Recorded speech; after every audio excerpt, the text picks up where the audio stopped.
Hello, handy viewer, such as you are, and welcome to this episode 20 of Don't Touch the Beard. Who knew that it would go on this long? Welcome to this, in which I video, document, and then talk nonsense over the top of games of Guild Ball. Except this time, only two of those things are true, in that I have done the documenting and I am about to do the talking of the nonsense. But in terms of the videoing, that has been handled entirely by our very, very special guest. So this week we see the Farmers Guild versus the Hunters Guild, not played over here in Blighty in London, but in fact in Chicago. So we have, using the Hunters Guild on the right, a Mr. Zachary Gray, currently, I'm led to understand, ranked 4th amongst the Chicagoan meta. I'm not sure if you're aware, but bit of a shark tank over there. And on the left-hand side, we have the godfather of Guild Ball Battle Reports himself, Mr. Vincent Kirchhoff. So Vincent and Zachary very kindly show us their guild plots, as they don't know how I do my videos. Show the camera. I don't know how he does his videos. See, told you. They don't know. It's fair enough, you know. There we are. There's some guild plots. There's some guild plots there. Good marker, man marking, and who are you for Zach? Over on the Hunters side, and conversely, over with the Farmers, we have wingback knee slider in second. Cool, everyone happy? Marvellous. These lot are going soon anyway, so there we are. So Zach wins the roll-off and elects to receive. Is it alright if I call you Zach? I'm going to call you Zach. If it's not a problem, yeah, I'm going to call you Zach. Oh, that's very presumptuous of me. I don't really know. Zachary, I'm going to call it Mr. Gray. Rosters are appearing upon screen, as you see now. So that is Mr. Kirchhoff on the left, Mr. Gray on the right. There we go. That's nice and formal.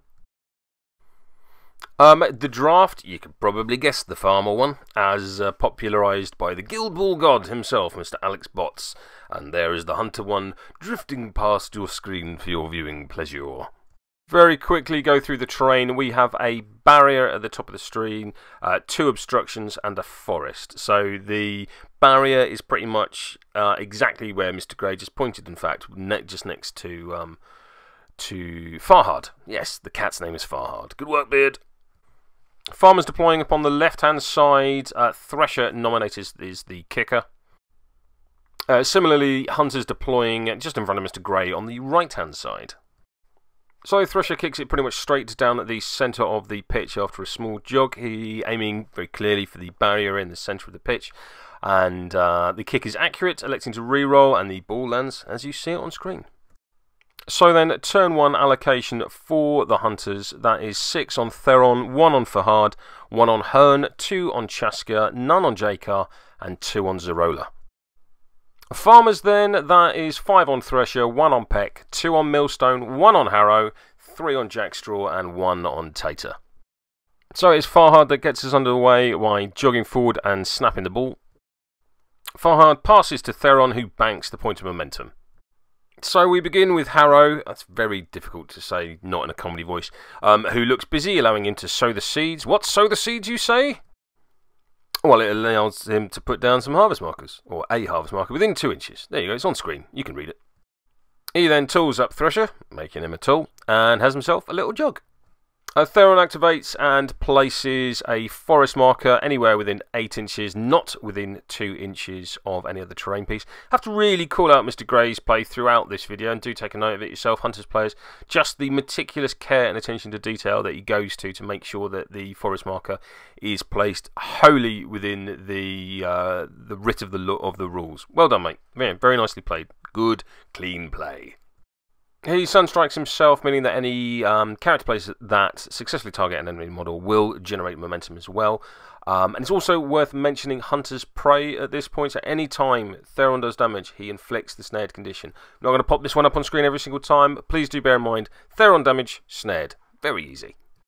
So he snipes at Thresher, missing entirely. Feel for you. Sad state of affairs, don't like that. Tries again with a snipe, misses again with a snipe. So it's very reminiscent of whenever I try and play Hunters, this. Uses the point of momentum from the past to put Blessing of the Sun Father on himself, and immediately takes another snipe, and this one works! But the snared goes across onto Millstone because of take one for the team. If she's within 6 inches, you can read. He then passes the ball to Hearn and makes use of give and go to dodge himself 4 inches and get the hell away from Thresher. So Millstone activates and uses Get Out to mean that if she comes into base-to-base contact with anyone, it will push them directly 2 inches forward. So this is very similar to the Beard Ring Ram technique that I've used on the channel before when using Iron, but it only affects friendly models, not enemy models. So she's going to nudge Tater forward. So she has to sprint forward to make contact with Thresher. Now this does mean she goes over the harvest marker that Harrow put down, so that will destroy it, but it does extend the threat very nicely of Thresher. The influenceless J-Car has himself a jog. This is very interesting to me because certainly J-Car is one of those players in the UK meta. Whenever I see him used, he's fully loaded almost all of the time. I think it's fair to say that Aaron Wilson is a huge fan of loading up J-Car, often referring to him as his vice-captain or his captain, just how much work he gets out of him. So it's very interested to see how J-Car was used by someone outside of the meta that I know. Peck activates and puts Cocksure on Thresher, meaning that he will ignore the next condition placed on him aside from the taken out condition. Great shout against Hunters. So Hearn passes the ball to Chaska and he banks the point of momentum. He puts Blessing of the Sunfather onto Chaska, meaning that he can use a single character play in his activation without using any influence. Hearn then makes use of Nature's Blessing, allowing him to place himself within a forest within 4 inches, and then has a little jog. Not to be outdone, Thresher himself has a little jog. If by any stretch of the imagination you have come here from Vincent's channel to watch him play, all jogs are little. If you learn nothing else about Don't Touch the Beard, this is something as a recurring theme that the handy viewers, such as they are, have pointed out to me. I've no idea why. So Thresher takes a swing on the Kitty Cat. That is tax 6 versus 5's and O's. 3 net hits is enough for a momentous knockdown. Due to him inflicting the knockdown condition, he gets to make a 1-inch dodge. There we go, you can just see being utilised the fancy condition markers that are available to Vincent's Patreon subscribers. They're rather nice, and they've just introduced a new disease one, which is a rather handsome, ratty-like looking fella, which makes sense for rat catchers and all. So yes, if you wish to go and Patreon Vincent's channel, I will leave a link in the doobly-doo so that you can go and do that. I do, because I really like his stuff, because I've stolen most of it. Second attack, tax 6 versus 4's and O's now. 3 net hits is a momentous 2 points of damage. Next attack, tax 6 versus 4's and O's. 2 net hits is a momentous 2 points of damage. Next attack, tax 6 versus 4's and O's. 1 net hit is a dodge. Now, of course, eagle-eyed handy viewers such as you are may have noticed that Thresher was tooled up. So that should have been momentous 3, already killing Farhad. They do realise this and have it correct. So next attack, tax 6 versus 4's and O's. 2 net hits is momentous 2 points of damage, killing Farhad. It should have already been dead, but like I said, they will realise this in just a second. So what is beyond dispute, though, is of course that Farhad is dead. So that's Farmers 1, Hunters 0, and they now redress the momentum. These things happen, we all make mistakes. So Zerola activates and she chain boluses Thresher, doing the 2 points of damage, but the snared condition is negated by Cocky. She then has a jog back towards her own goal. Fair enough, really. Mr. Kirchhoff activates Jack's Straw and uses Crop Dust, largely to pop down 2 harvest markers. Chaska activates and sprints forward, straight through the forest, but due to his light-footed, he is not impaired by it. So making use of big game traps, he pops out a trap marker within 2 inches. And making use of the blessing that is upon him, he boomboxes straight to the Thresher successfully. If you wonder why I sound quite so surprised there, it's because every single time I have attempted to use Boombox, regardless of the target, I have rolled a Snake Eyes. Doesn't matter who it is, they could have 2 defense, 6 defense, doesn't matter, I'm rolling a double 1. So thank you, Mr. Gray, for demonstrating me that ability is not cursed. He then passes the ball to Theron. Theron then makes use of pass and move and has a dodge for 4 inches. Tater sprints forward. Farmers win initiative and elect to go first, leaving all harvest markers on the pitch, not consuming them for additional influence. So Farmers allocation for turn 2, that is 5 on Thresher, 1 on Peck, none on Millstone, 1 on Harrow, 2 on Jackstraw, 4 on Tater. Hunters in turn, that I don't know why I did that. 5 on Theron, none on Farhad, 3 on Hearn, 2 on Chaska, none on J-Car, again with a none on J-Car, I'm well curious about this, and 2 on Zerola. So Thresher gets us underway. Oh, by the way, Farhad's come on the bottom of the screen if you missed it, and he charges straight into the unsuspecting, or maybe suspecting, Chaska. So that's attack 10 versus 3s and 1s is 7 net hits, which is enough for 3 damage, a knockdown, and then 1 damage, none of which is momentous. And once more, as he has inflicted a knockdown, he gets to make a 1-inch dodge due to Scything March. Next attack, attack 6 versus 2s and 1s, 4 net hits is a momentous 2 damage and a They Ain't Tough. So just to clarify, Thresher's They Ain't Tough is exactly the same as Ox's They Ain't Tough. Why would they be different? They're the same rule. So Thresher, or Chaska rather, is now -1 armor. Next attack, attack 6 versus 2s and 0s, 6 net hits is a momentous 4. Next one, attack 7 versus 2s and 0s, 5 net hits is a momentous 3 points of damage. Stacking up now. So Chaska survived, except that Thresher then uses his 0 influence play, Don't Fear, and does 3 points of damage to anyone in his melee zone, killing Chaska. So that's Farmers 3, Hunters 0 with a Thresher takeout on Chaska. So Theron activates and makes use of Nature's Growth to place a 3-inch forest marker within 8 inches, not within 2 inches of terrain. Again, really want to draw attention to the clean play by Mr. Gray. To be fair, both players are extremely clean play. If you've not seen it, and I will link it in the Doobly-Do and at the end of this video, Vince has done a phenomenal video on the use of widgets, rather the proper use of widgets to encourage clean play. For all my silliness and irreverence, I am a ridiculous stickler for clean players. Anyone that knows me in real life will attest to table flips. So yeah, I can highly encourage that video by Vince is well worth watching and should be frankly required viewing for tournament play. This is the sort of content that you can expect from Vincent, so why not give him a Patreon? Did I mention that before? He then sunstrikes himself and lines up a shot against Tater. So snipe on Tater, that is 2 damage, snared because of Hunter's Prey, and -2/-2 kick.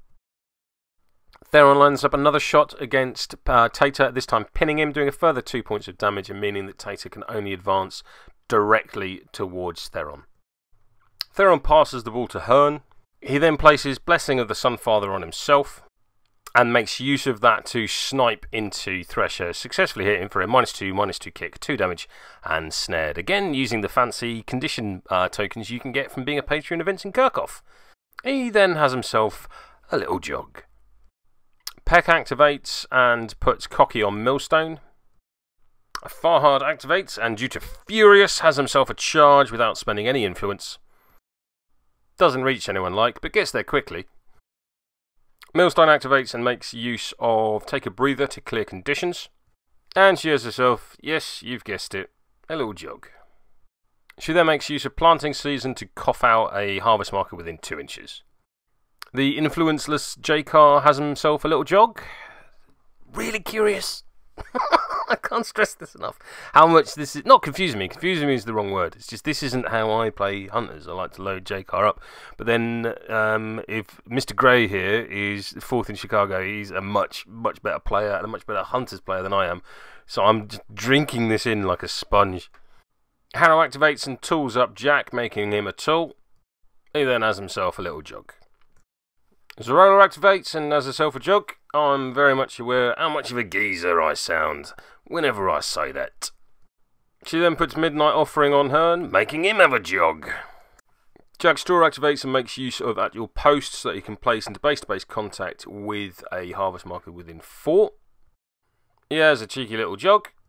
And he makes use of Crop Dusting, so he hits Hearn doing 3 points of damage as he's currently in Tool. He then bonus times the one onto Farhad, doing 3 points of damage again. That is enough to take out Farhad. That makes it 4-0 to the Hunters, take out by Jack Straw. He then makes use of Last Straw to place into base-to-base contact with a harvest marker within 4 inches. Hearn activates and sprints, going over 2 harvest markers in the process, destroying them.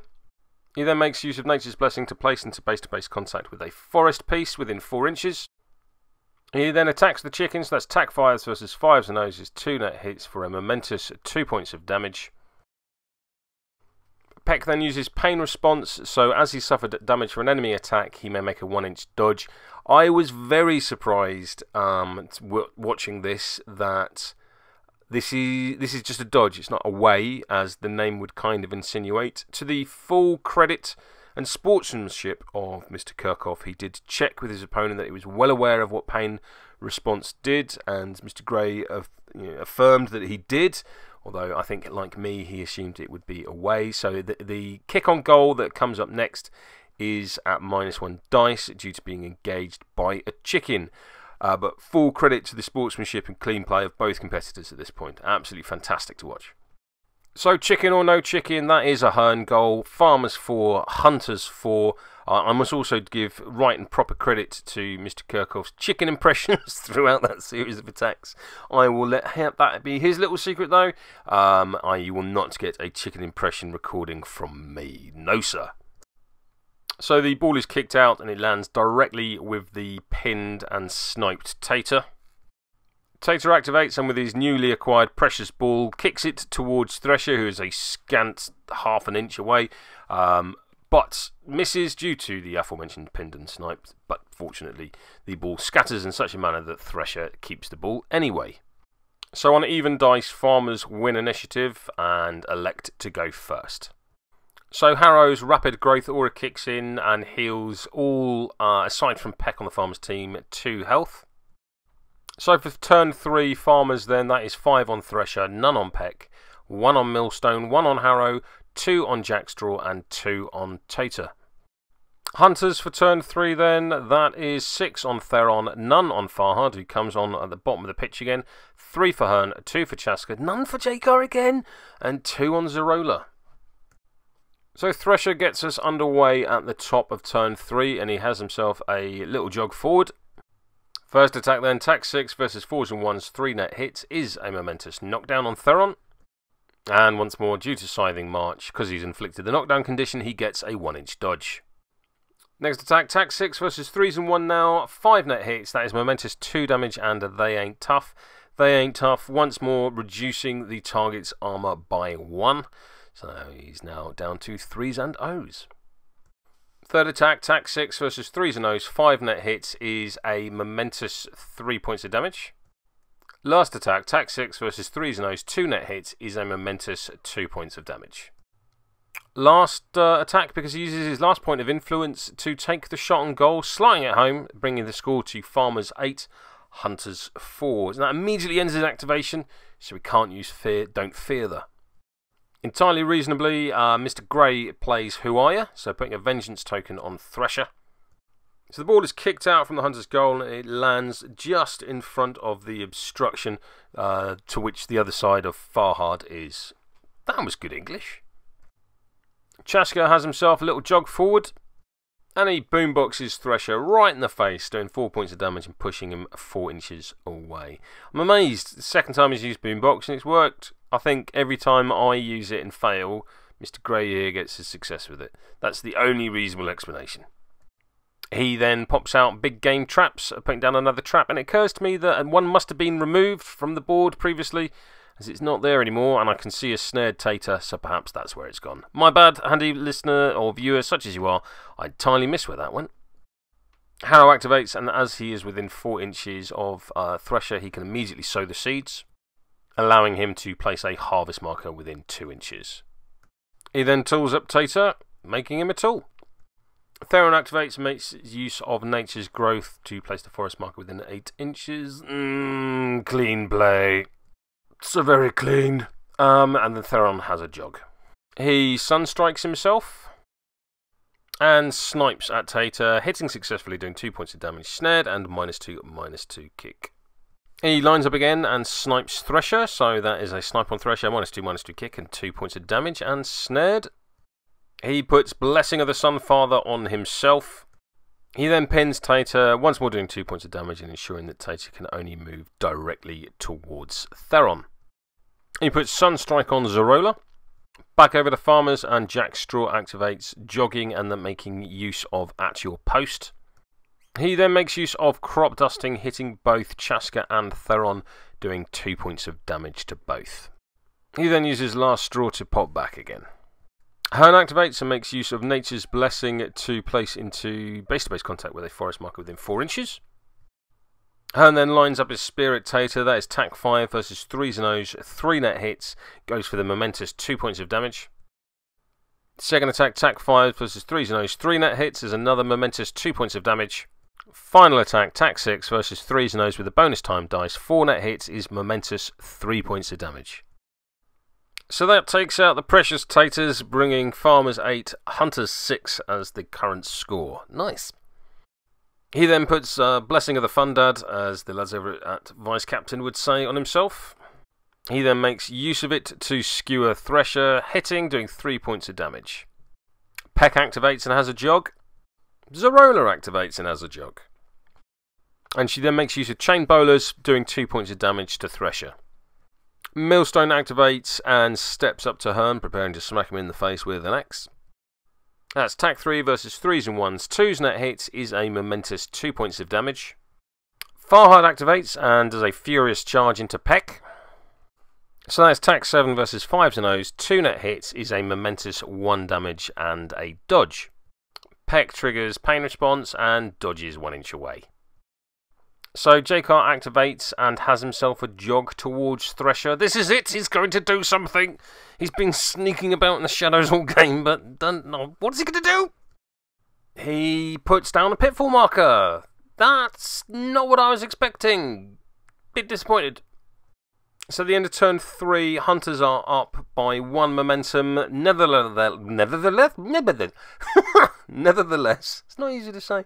Farmers win initiative, elect to go first, and consume 2 harvest markers for additional influence. So then turn 4 is always money.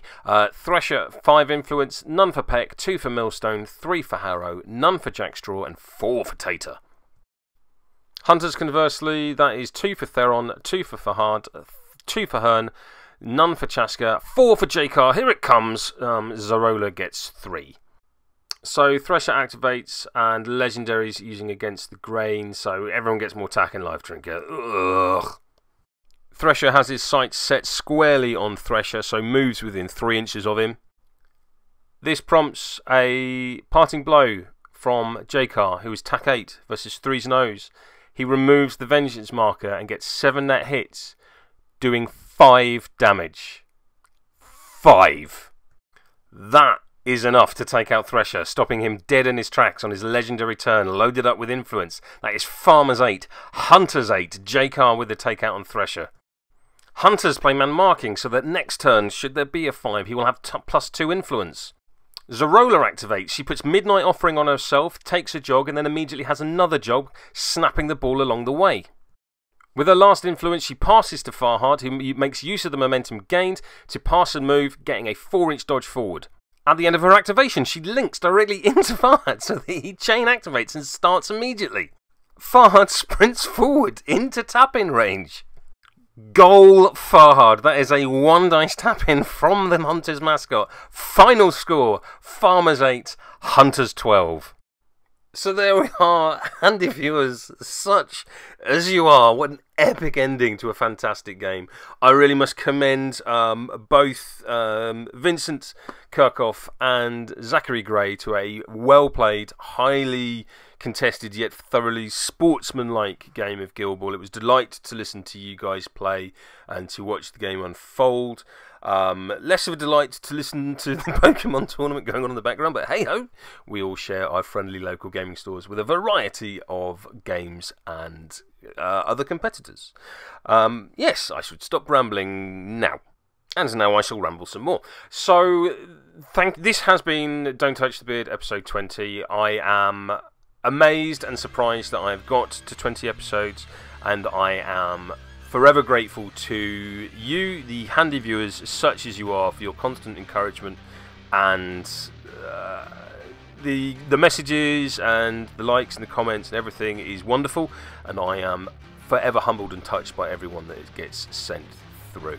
I am also forever indebted to our special guest today, Mr. Vincent Kirchhoff, for 2 real reasons. Number 1, I have wholly stolen my editing style from Vince. I have never shied away from this fact. If, for whatever reason, you are watching this episode of Don't Touch the Beard and you are wholly unfamiliar with the phenomenal work that Vincent does on his YouTube channel, I would implore you, please go and subscribe to Vince. There will be links in the Doobly-Do. There will be a link at the end of this video. Click on it should you wish to be subscribed. Vince's web series, Run the Length, is a sizable proportion of the inspiration behind the Don't Touch the Beard series. It was also the first Guild Ball video series I was directed towards by my good friend Mr. Connor Rooney when I first started getting into the game, and I learned a great deal from it. So I owe my editing style wholly to Vince, and I would really encourage anyone to go and have a look at it if you've not seen it already. As I said earlier on, he is the godfather of Guild Ball battle reports, and without him we wouldn't, and the rest of the Strictly the Worst Guild Ball podcast team, it's only fair to say, would not have had the games streamed from the World Championships, where we got to see Guild Ball god Alex Botts make use of the Thresher team that we saw on the pitch just now to win the World Championship. So congratulations to him once more on that fantastic feat. I would also say that the Guild Ball Gotchas series that Vincent produces is a phenomenal way of learning more intricacies of the game, and anyone that's looking to sort of elevate their game from medium to high end, that would be a great place to have a look and pick up some tips and tricks. And as I mentioned during the video, the recently produced guide on how to accurately measure and clean play is I've used the word too many times already, but it is a phenomenal resource that everyone should please go and have a look at that and save my rage table flips. Please play clean.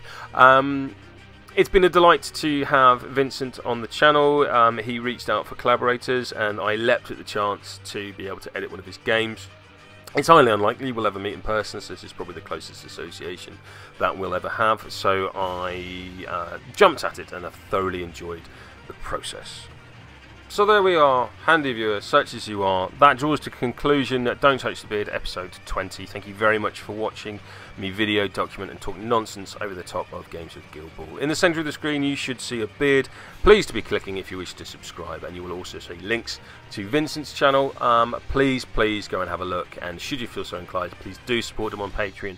The work that he does for the Guild Ball community is one that should be supported, and I am proud and happy to do so.